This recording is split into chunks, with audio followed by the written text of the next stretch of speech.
Oke, sekarang eh, gue Arifika Listia di channel Arifika Dosen Desain mau sharing materi kuliah DKV 2 ya. DKV 2 ini seperti yang pernah gue bilang, gue lagi ya, apa ya, tentang branding, visual branding. Kita akan fokus ke visual branding karena kita adalah orang DKV gitu kan. Jadi untuk materi pertama sebenarnya gue cuma mau menghubungkan antara desain logo dengan branding. Itu aja dulu sebagai intro ya, sebagai intro. Nanti selanjutnya kalian akan membuat desain logo sebagai bagian dari branding.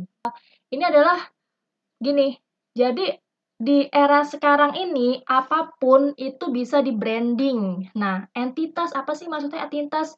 Jadi tadi seperti yang gue bilang, karena apapun bisa di-branding, emang apa aja sih gitu. Nih, entitas itu adalah sesuatu yang eksis, yang beda, yang jelas. Maksudnya ya itu apa aja gitu. Di situ gue ada poin-poinnya, ada bisa barang, bisa jasa, produk, organisasi, misalkan perusahaan, lembaga, partai, juga bisa manusia, hmm, presiden gitu kan di branding. Terus apa lagi? Influencer punya logo, terus bisa juga tempat, sampai negara pun di branding, konsep pun juga bisa di branding, pengalaman, peristiwa, itu peristiwa ya. Jadi apapun itu bisa di branding, makanya nanti gue akan sering pakai entitas, karena kan yang di branding itu dan juga yang kita buatkan logonya itu tidak harus selalu perusahaan, meskipun memang eh, logo itu sering banget dikaitkan sama corporate gitu. Gue ngomongnya banyak gitu-gitu ya. Nih contoh negara kita, Republik Indonesia, adalah sebuah entitas yang diwakili oleh bendera merah putih. Nah, desain itu adalah identitas. Nanti kita akan ngomong banyak tentang logo di pertemuan selanjutnya atau di paparan gue di video yang lain ya. Ini hanya sekedar ini aja intro aja. Adalah brand gitu kan. Jadi brand itu sebenarnya ya lo semua bisa langsung baca aja di situ. Intinya kalau brand itu yang membedakan yang satu dengan yang lainnya. Tapi sebenarnya brand itu nggak hanya itu saja sih. Sikap karyawannya itu termasuk brand. Jadi kalau ada gitu karyawan yang yang nyebelin gitu ya waktu di point of purchase di outlet gitu kan, di outletnya Adidas ada karyawan nyebelin, ya brandnya Adidas ya mungkin bisa turun di mata orang yang tidak enakan sama karyawan itu. Jadi, karyawannya nggak enak nih, mendingan gue pindah aja ke Nike, misalkan gitu. Jadi brand itu adalah semua-muanya ya, termasuk logo. Sebuah brand yang baik diciptakan dengan mengulangi penggunaan unsur-unsur tersebut secara konsisten untuk menggambarkan identitas yang jelas dari entitasnya. Jadi selalu nih Coca-Cola selalu begini, warnanya merah gitu kan, terus ada white ribbon. Sebenarnya logo Coca-Cola itu apa sih filosofinya? Nah, kalau misalkan pengen tahu, carilah di paling gampang kita browsing kan ya, cari di website official-nya. Pengen tahu itu kenapa. Nah, kalau misalkan mau menganalisis itu boleh-boleh aja. Kan memang ketika karya desain dilempar ke publik itu ya udah bebas aja dianalisis oleh umum, oleh publik gitu, oleh orang banyak. Itu apa sih? Boleh-boleh aja. Tapi kalau kita pengen tahu sebenarnya itu apa maksudnya dari si pihak brandnya, bisa aja nyari misalkan nih, tadi udah gue buka nih coca-colacompany.com, di Australia, tapi kan ini karena sama-sama Coca-Cola, jadi kita bisa lihat ke sini. Intinya sebenarnya nih, kalau kita baca dari sini, lo nanti bisa buka juga nih pihak Coca-Colanya, maksudnya yang ngedesain itu, intinya pengen ada dramatic style di logo type-nya gitu. Akhirnya dipakailah jenis huruf script yang flowing gitu kan, flowing handwriting.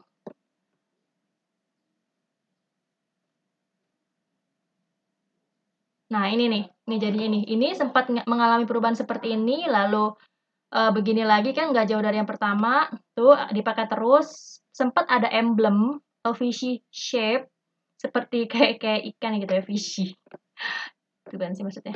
Terus sampai ada ini nih, ini kan yang kita tahu sekarang nih, that white wave. Jadi dikasih wave atau dynamic ribbon device nih yang sampai dipakai yang masih dipakai sampai sekarang kan, this is still used today. Nih, di sini sebenarnya tidak ada diinformasikan maksudnya apa gitu.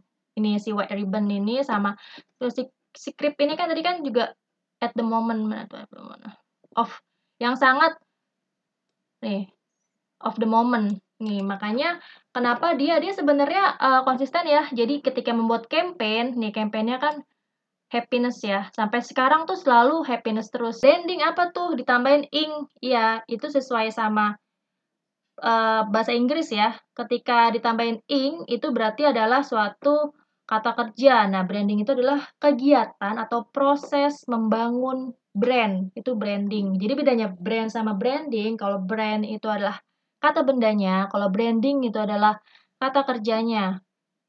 Nah, kegiatan membangun brand ini caranya gimana? Banyak banget. Termasuk tadi, membuat logo yang unik, terus sangat mencerminkan brand-nya. Sangat mencerminkan brand bukannya berarti harus kalau lo ngedesain logo untuk restoran ayam goreng, terus lo bikin ayam goreng di piring gitu, bukan ya. Maksudnya kan nanti bisa juga abstrak. Makanya setelah ini, simak juga video-video gue lainnya tentang desain logo yang dilihat dari sisi keilmuan, teori gitu kan, sama yang dari sisi praktis. Karena memang kebetulan gue juga selain gue adalah dosen, akademisi, gue juga ngerjain beberapa logo.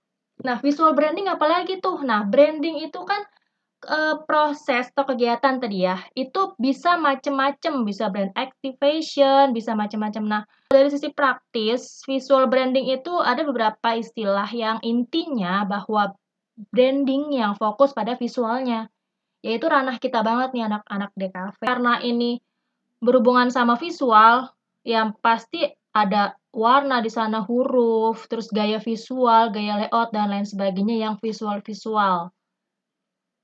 Visual branding pada dasarnya adalah untuk mendiferensiasikan brand, membuatnya berbeda dan stand out dari pesaingnya. Gimana caranya ketika sabun-sabun itu udah banyak nih, contohnya di sini yang gue kasih ke kalian, udah banyak nih sabun, terus pengen, apa namanya, kita diminta untuk mendesain sabun batangan lagi seperti ini, terus gimana jadinya? Nah, pastinya akan riset dulu, oh yang udah ada kayak gimana sih gitu, terus kita bikin yang beda. Yang bedanya pun itu juga harus disesuaikan sama brand-nya, dari personality-nya, dari macem-macem. Terus strategi visual branding, sebenarnya ini strategi branding sih.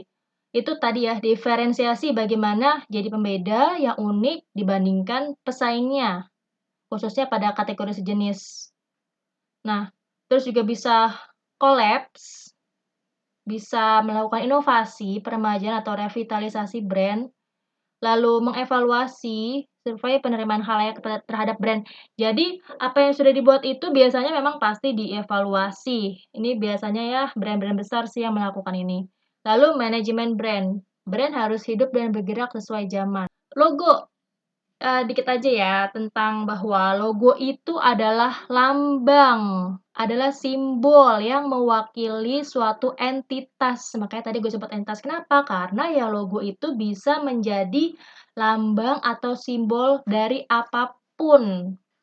Nah, sebuah logo, eee, itu ada teksnya atau nama, ada lambang atau elemen grafisnya atau logogramnya gitu kan ditampilkan secara visual. Nanti juga akan dibahas bahwa logo itu bisa terdiri dari logogram, logotype, ataupun gabungan dari keduanya.